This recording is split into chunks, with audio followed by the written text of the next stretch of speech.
इन पॉइंटों से पूछे जाते हैं, किस प्रकार से पूछे जाते हैं, सब कुछ हम इस क्लास में क्या करेंगे साथियों, इस सीरीज में हम क्या करेंगे, कंप्लीटली सोल्व करेंगे। ठीक है, तो आज की इस क्लास का हमारा पहला क्वेश्चन है कि किसी चालक में 1 एम्पीयर धारा 1 सेकंड के लिए प्रवाहित होने पर कहलाती है। तो यहां पे एम्पीयर या फिर यहां पे इकाई या फिर यहां पे कूलाम या फिर ओम या फिर यहां पे वोल्ट। अब देखो एक फॉर्मूला होता है, Q बराबर होता है I इंटू में होता है T। क्या होता है? I इंटू में होता है T। Q का मतलब क्या होगा? Q का मतलब होता है साथियों आवेश। क्या होता है? आवेश होता है। I का मतलब होता है करंट, जिसको हम बोलते हैं धारा। और यहाँ पे T का मतलब टाइम होता है, जिसको हम क्या कहते हैं, यहाँ पे समय कहते हैं। क्या कहते हैं? टाइम यानी समय। अब यहाँ पे आवेश जो होता है, अगर इसकी मात्रा की हम बात करें तो एक मात्रक तो होता है इसका कूलाम। क्या होता है साथियों? कूलाम होता है। और C क्या होता है? इसका प्रतीक होता है। दूसरा मात्रक अगर यहां से निकाले तो धारा का मात्रक जो होता है साथियों एम्पीयर होता है। उसके बाद में समय का क्या होता है? सेकंड।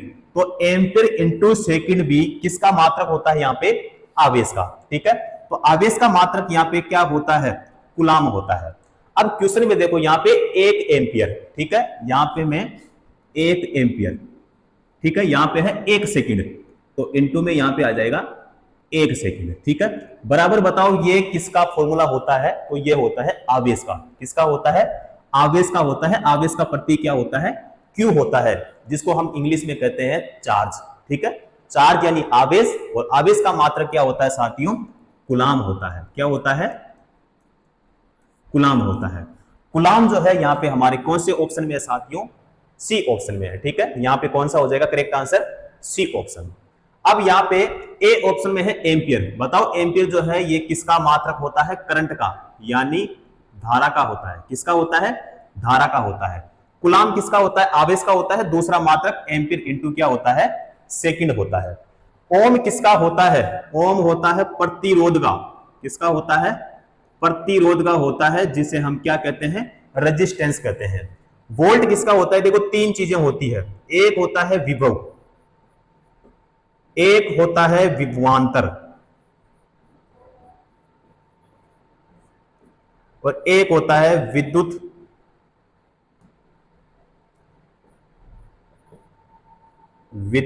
वाहक बल।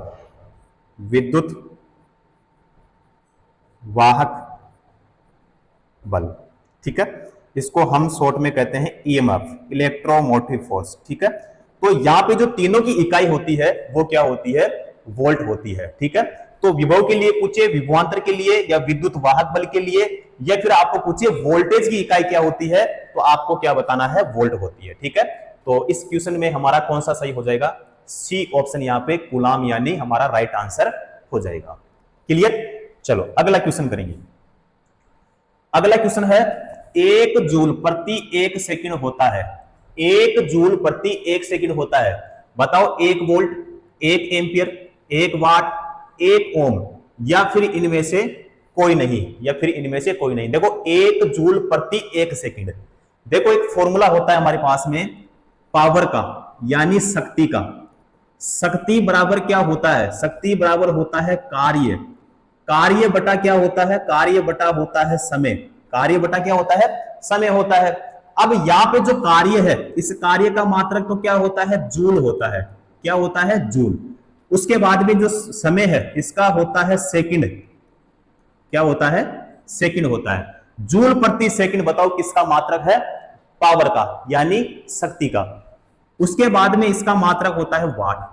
ठीक है, तो वाट या फिर जूल प्रति सेकंड किसका मात्रक होता है? पावर का होता है, यानी शक्ति का होता है। अब यहां पे इसमें दिया है 1 जूल प्रति सेकंड, तो 1 जूल, जूल का प्रतीक बताओ क्या होता है साथियों? जे होता है। 1 जूल प्रति सेकंड, या फिर यहां पे 1 सेकंड, तो यहां पे बराबर में क्या होगा? तो यहां पे 1 जूल प्रति 1 सेकंड बराबर में बताओ क्या होगा? तो यहां पे है वाट, तो इसका मतलब क्या हो जाएगा? 1 वाट। क्या हो जाएगा? 1 वाट हो जाएगा। ठीक है, तो यहां पे 1 वाट जो है हमारे सी ऑप्शन में है। क्लियर? कौन सा हो जाएगा साथियों? यहां पे हमारा सी ऑप्शन। ठीक है, 1 वोल्ट। वोल्ट किसका होता है? विभव का, विभवांतर का, विद्युत वाहक बल का, या फिर पूछे आपको वोल्टेज, तो वोल्टेज की इकाई भी वोल्ट होगी। एम्पीयर किसका होता है? एम्पीयर होता है धारा का यानी करंट का। उसके बाद में ओम किसका होता है? प्रतिरोध का, जिसे हम कहते हैं रेजिस्टेंस। ठीक है, कौन सा हो जाएगा यहां पे हमारा? C option. क्लियर? चलो जी, नेक्स्ट क्वेश्चन करेंगे। करंट मापा जाता है। जो करंट होता है, करंट का मतलब बताओ क्या होता है?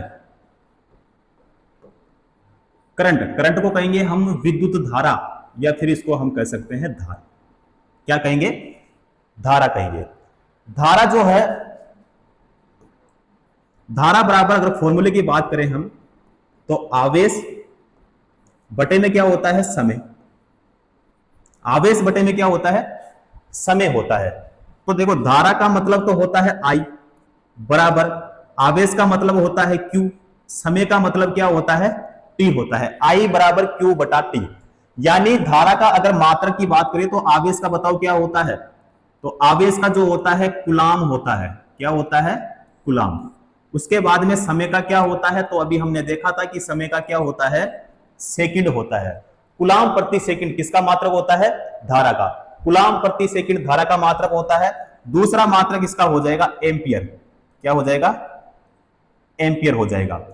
तो यहां पे करंट किसमें मापा जाता है?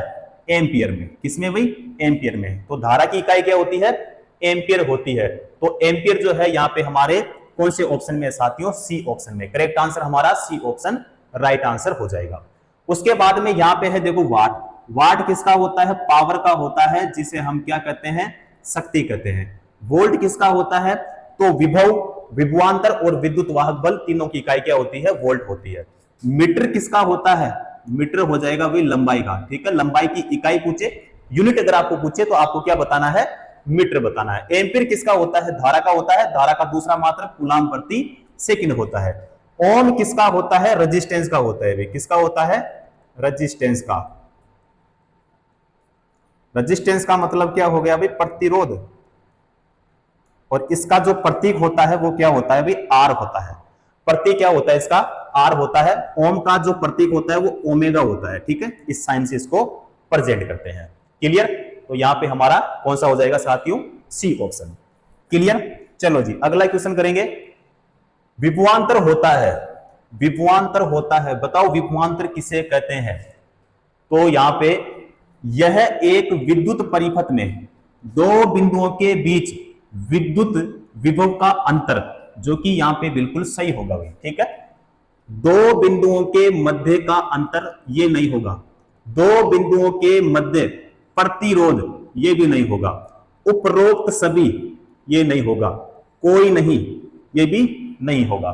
ठीक है, हमारा कौन सा होगा इसमें? ए ऑप्शन यहां पे करेक्ट आंसर हो जाएगा। ठीक है, अब देखो यहां पे है दो बिंदुओं के बीच विद्युत विभव का अंतर। अब यहां पे इसका जो फॉर्मूला होता है देखो, VAB बराबर क्या होता है? VA माइनस होता है VB। अब देखो यहां से क्वेश्चन कैसे पूछा जाता है। मान लो आपको यहां पे इस प्रकार का क्वेश्चन पूछ लिया जाए, ये A पॉइंट हो गया और ये हो गया B पॉइंट। ठीक है, ये R यानी प्रतिरोध हो गया। अब यहां पे इसका मान दिया है 10 वोल्ट, इसका मान दिया है मान लेते हैं माइनस का 5 वोल्ट। तो यहां पे इस फॉर्मूले के द्वारा इसको कैसे सोल्व करेंगे? अब यहां पे VAB बराबर देखो यहां पे VA का मान कितना है यहां पे? तो VA का मान है 10, माइनस का साइन है तो माइनस का। यहां पे B का मान कितना है? तो VB का मान कितना है इसमें? तो माइनस का कितना है साथियों? 5 वोल्ट। कितना है? 5 वोल्ट। तो यहां पे एक सेकेंड भी, तो यहां पे VAB बराबर यहां पे देखो माइनस का साइन है, यहां भी माइनस का है तो यहां भी माइनस का है। माइनस माइनस क्या हो जाएंगे? प्लस हो जाएंगे। तो यहां पे 10 और 5 कितने हो गए? 15। तो यहां पे कितना वोल्ट हुई? 15 वोल्ट। कितना वोल्ट हो गया?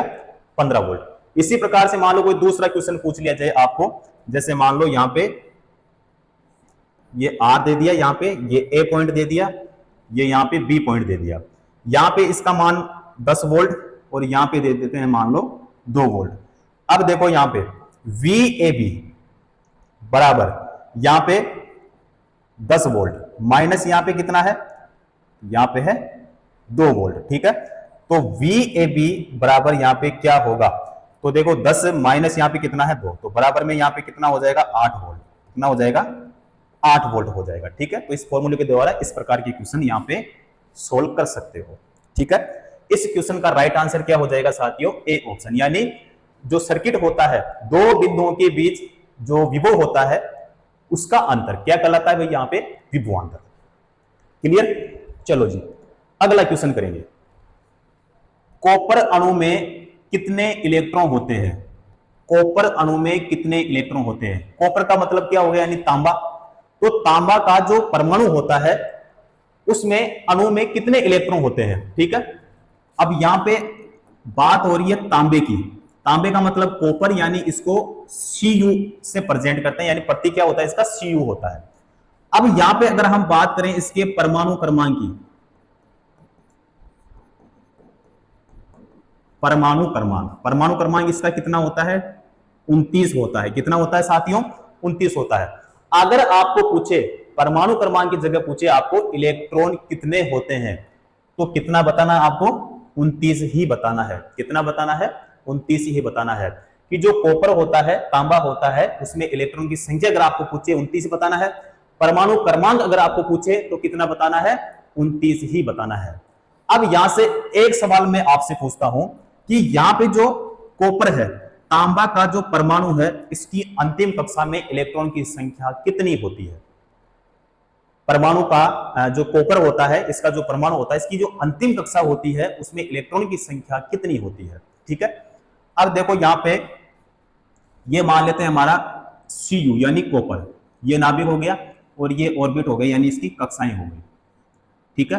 तो ये हो गई K कक्षा, ये L कक्षा और ये M कक्षा, और ये हो गई इसकी N कक्षा। ये पहली कक्षा, ये दूसरी और ये तीसरी, और ये कौन सी हो गई भाई, चौथी कक्षा। जो पहली कक्षा होती है इलेक्ट्रॉन की संख्या कितनी 2, इसमें कितनी होगी 8, इसमें कितनी होगी भाई 8 होगी, इसमें कितनी होगी 18। अब देखो 2 8 कितने हो गए 10 और 18 कितने हो गए 28। अब यहां पे अंतिम कक्षा का मतलब हो गया ये वाला, ये देखो यहां पे कितना है 2, फिर है 8, फिर है 18, ठीक है। कितने हो गए 28 और यहां पे 1। बताओ अंतिम कक्षा में इलेक्ट्रॉन की संख्या कितनी है 1, तो यहां पे कितना होगा भाई 1। पूछे जो कॉपर होता है, तांबा होता है, उसकी अंतिम कक्षा में इलेक्ट्रॉन की संख्या कितनी होती है, तो 1 होती है, ठीक है। और इलेक्ट्रॉन की संख्या 1 इलेक्ट्रॉन या फिर 2 इलेक्ट्रॉन या फिर 3 इलेक्ट्रॉन या 4 इलेक्ट्रॉन से कम होते हैं, उन्हें क्या कहते हैं, उन्हें कहते हैं फ्री इलेक्ट्रॉन, यानी मुक्त इलेक्ट्रॉन कहते हैं, ठीक है। तो यहां पे जो कॉपर है, तांबा है, उसकी अंतिम कक्षा में इलेक्ट्रॉन की संख्या कितनी होती है 1 होती है। यहां पे पूछा है कॉपर अणु में कितने इलेक्ट्रॉन होते हैं, तो देखो इलेक्ट्रॉन के लिए पूछे या परमाणु क्रमांक पूछे, आपको बताना है 29, यानी इसमें कौन सा हो जाएगा हमारा, फिर यहां पे ए ऑप्शन करेक्ट आंसर साथियों हो जाएगा। क्लियर, चलो जी अगला क्वेश्चन करेंगे। विद्युत की मात्रा की एसआई इकाई क्या होती है, विद्युत की मात्रा की एसआई इकाई क्या होती है। देखो यहां पे विद्युत की मात्रा, यहां पे विद्युत धारा, बताओ विद्युत धारा किसे कहते हैं, विद्युत धारा किसे कहते हैं, तो आप कहेंगे सर आवेश प्रवाह की जो दर है क्या कहलाती है, विद्युत धारा। आवेश प्रवाह की दर को क्या कहते हैं, विद्युत धारा कहते हैं। अब आवेश प्रवाह की दर, आवेश का यहां पे जो मात्रक होता है, मात्रक अभी हमने देखा था आवेश का, तो क्या होता है कूलाम होता है, क्या होता है कूलाम होता है। कूलाम का प्रतीक क्या होता है सी होता है, ठीक है। तो कूलाम यहां पे हमारे कौन से ऑप्शन में है साथियों, सी ऑप्शन में है। करेक्ट आंसर कौन सा हो जाएगा हमारा, सी ऑप्शन। क्लियर, चलो जी अगला क्वेश्चन करेंगे। एल्यूमिनियम अणु में कितने इलेक्ट्रॉन होते हैं, एल्यूमिनियम अणु में कितने इलेक्ट्रॉन होते हैं। देखो जो एल्यूमिनियम होता है, सबसे पहले मुझे बताओ इसका परमाणु क्रमांक कितना होता है। परमाणु क्रमांक, तो इसका जो परमाणु क्रमांक होता है वो कितना होता है, 13 होता है। ठीक है, कितना होता है, 13। तो 13 इसमें है, यानी हमारा इसमें कौन सा हो जाएगा, ए ऑप्शन करेक्ट आंसर हो जाएगा। अब देखो इसमें मैं पूछूं आपको कि जो एल्यूमिनियम है, बताओ इसकी अंतिम कक्षा में इलेक्ट्रॉन की संख्या कितनी होती है। तो यहां पे देखो भाई कितना है, 13। तो देखो यहां पे 2 8 कितने हो गए, 10। यहां पे कितना है, 13। तो अंतिम कक्षा में इलेक्ट्रॉन की संख्या कितनी होगी, तो यहां पे होगी 3। कितनी होगी, 3। क्योंकि ये हो गई के कक्षा, ये हो गई एल कक्षा और ये हो गई एम कक्षा। ये पहली कक्षा हो गई, ये दूसरी, और ये यहाँ पे कौन सी हो गई, तीसरी कक्षा हो गई। ठीक है, तो एल्यूमिनियम का जो परमाणु होता है उसमें अंतिम कक्षा में इलेक्ट्रॉन की संख्या कितनी होती है, 3 होती है। ठीक है, और यहां पे 1 इलेक्ट्रॉन, 2 इलेक्ट्रॉन, 3 इलेक्ट्रॉन या फिर 4 इलेक्ट्रॉन से कम जो होते हैं वो क्या कहलाते हैं, वो चालक कहलाते हैं। ठीक है, क्योंकि चालक में जो धारा का प्रवाह होता है वो किसके कारण होता है, फ्री इलेक्ट्रॉन के कारण। किसके कारण होता है, फ्री इलेक्ट्रॉन के कारण होता है। और फ्री इलेक्ट्रॉन जो होते हैं वो कौन कौन से होते हैं, तो जैसे 1 इलेक्ट्रॉन हो गया, 2 इलेक्ट्रॉन हो गया, 3 हो गया, या 4 से कम। अब 4 से कम जो है ये वाले हैं।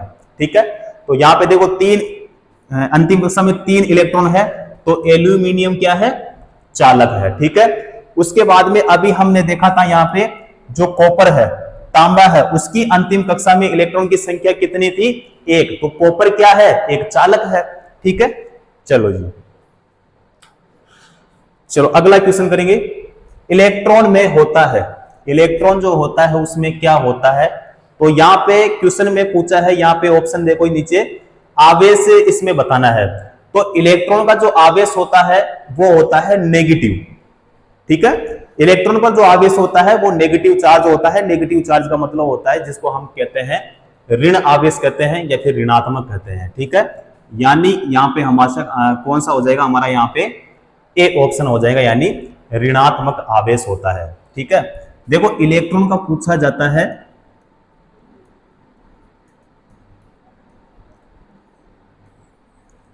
एक तो पूछा जाता है इसमें आवेश। तो आवेश यहां पे देखा हमने कि कौन सा होता है, ऋणात्मक या फिर कौन सा होता है, ऋण आवेश होता है। अब इसका मान कितना होता है, क्योंकि मान भी पूछा जाता है, तो इसका जो आवेश का मान होता है -1.6 गुणा 10 की घात माइनस का कितना कुलाम, 19 कुलाम। अब अगर मान लो ये मान नहीं दे तो माइनस का 1.602 गुणा 10 की घात माइनस का कितना कुलाम, 19 कुलाम।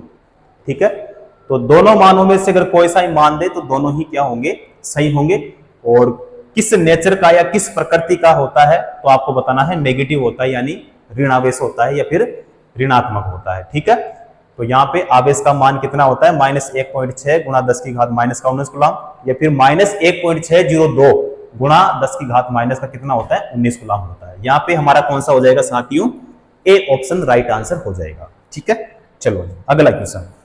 न्यूट्रॉन होता है, ठीक है, न्यूट्रॉन होता है ऋणात्मक आवेश युक्त या धनात्मक आवेश युक्त, आवेश रहित, उपरोक्त में से कोई नहीं, या फिर उपरोक्त सभी। देखो उपरोक्त सभी नहीं होगा, उपरोक्त में से कोई नहीं ये भी नहीं होगा, आवेश रहित बिल्कुल सही हो जाएगा। धनात्मक आवेश युक्त, धनात्मक जो आवेश होता है, धनात्मक जो चार्ज होता है, ये किसका होता है, प्रोटॉन का होता है। किसका होता है, प्रोटॉन का होता है। ऋणात्मक आवेश तो ये किसका होता है, इलेक्ट्रॉन का। किसका होता है, इलेक्ट्रॉन का होता है। आवेश रहित, देखो यहां पे है सी ऑप्शन में, आवेश रहित, या फिर इसे कह सकते हैं हम उदासीन, या फिर इसे हम कह सकते हैं आवेशहीन,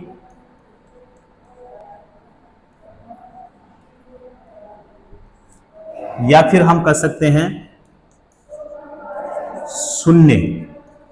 ठीक है, क्योंकि जो न्यूट्रॉन होता है, न्यूट्रॉन का आवेश क्या होता है, तो आवेश रहित बोलो या फिर उदासीन या फिर आवेश रहित या फिर यहाँ पे शून्य, क्योंकि इस पर कोई भी आवेश नहीं होता है। ठीक है, तो यहाँ पे आवेश रहित कौन सा हो जाएगा, सी ऑप्शन हमारा राइट आंसर यहाँ पे हो जाएगा। ठीक है, चलो जी अगला क्वेश्चन करेंगे। धनात्मक कक्ष के चारों ओर घूमता है, यहाँ पे धनात्मक कक्ष के चारों ओर घूमता है, बताओ प्रोटॉन, न्यूट्रॉन, इलेक्ट्रॉन, नाभिक या फिर कोई नहीं। यहाँ पे सही आंसर होगा इलेक्ट्रॉन होगा, क्योंकि देखो परमाणु का होता है नाभिक, तो एक होता है उसमें प्रोटॉन, एक होता है न्यूट्रॉन होता है, और ये इसकी क्या होती है, ये होती है इसकी कक्षाएं होती है। क्या होती है साथियों, कक्षाएं होती है। ठीक है, इसको हम क्या कहते हैं, नाभिक। क्या कहते हैं, नाभिक कहते हैं। नाभिक में कौन कौन से कण होते हैं, तो क्वेश्चन पूछा जाता है। तो नाभिक में एक होता है प्रोटॉन, दूसरा होता है न्यूट्रॉन होता है। अब यहाँ पे जो न्यूट्रॉन है इसका आवेश कैसे होता है, शून्य, यानी इस पर कोई आवेश नहीं होता है, आवेशहीन होता है, आवेश रहित होता है। ठीक है, अब यहाँ पे जो प्रोटॉन होता है इसका आवेश कैसा होता है, धनात्मक। तो धनात्मक कक्ष के चारों ओर घूमता है, तो यहाँ पे देखो प्रोटॉन आ गया, न्यूट्रॉन आ गया, अब बचा यहाँ पे इलेक्ट्रॉन। तो इलेक्ट्रॉन जो होता है इस नाभिक के चारों ओर इन कक्षाओं में क्या करता है, चक्कर लगाता है। क्या लगाता है, चक्कर लगाता है। और किस स्थिति में लगाता है, दीर्घवृत्ताकार घेरे में लगाता है, यानी प्रोटॉन न्यूट्रॉन हो गया, तो यहाँ पे दीर्घवृत्ताकार घेरे में इलेक्ट्रॉन जो होता है वो क्या करता है, चक्कर लगाता है। ठीक है, तो यहाँ पे हमारा कौन सा हो जाएगा, सी ऑप्शन यानी इलेक्ट्रॉन हो जाएगा।